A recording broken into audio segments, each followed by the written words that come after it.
السلام علیکم ناظرین، بسم اللہ الرحمن الرحیم۔ آج کی ویڈیو میں ہم حضرت صالح علیہ السلام کے بارے میں جانیں گے۔ اللہ تعالیٰ نے قرآن شریف میں فرمایا وَإِلَىٰ ثَمُودَ أَخَاهُمْ صَالِحًا، ہم نے سمود قوم کی طرف ان کے بھائی صالح کو بھیجا۔ سمود ایک دولت مند قوم تھی جو ان گنت بکریوں اور اونٹوں کی مالک تھی۔ جب عاد قوم عذاب کی شکار ہو گئی تو اس کی جگہ سمود قوم نے لی۔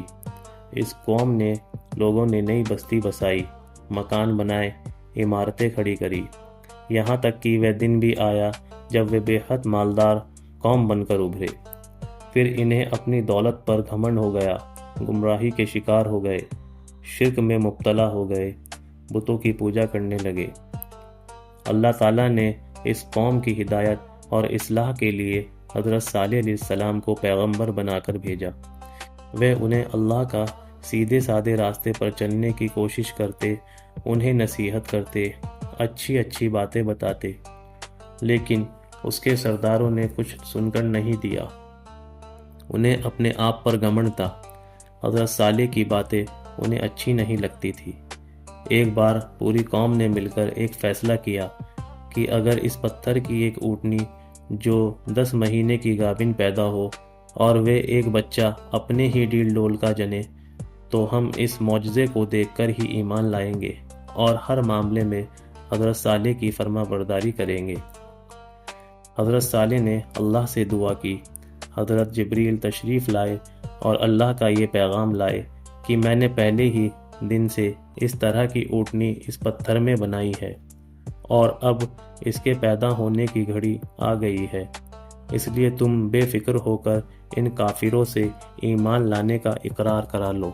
پھر جب قوم نے اس طرح کا اقرار کر لیا اور قسمیں کھا کر تائید کی تو اچانک اس پتھر سے آواز آئی اور یہ پتھر پھٹ گیا۔ پتھر سے اس طرح کی آواز آنے لگی کہ جیسے عورت بچہ جنتے وقت چیختی چلاتی ہے۔ پتھر کے پھٹ جانے کے بعد ویسی ہی اونٹنی نکلی جسے دیکھ کر پوری قوم دنگ رہ گئی۔ پھر اس میں اسی جسم کا بچہ جنم دیا۔ کیسی شان تھی اللہ کی! اس معجزے کو دیکھ کر ابن عمر تو مسلمان ہو گئے۔ پہر دن چڑھنے کے بعد ایک غیبی زوردار آواز ان کے کانوں سے ٹکرائی جس سے سب ڈر کر کانپنے لگے۔ پھر تو اللہ کے اس عذاب کا شکار ہر بوڑھا جوان کمزور پہلوان بنا۔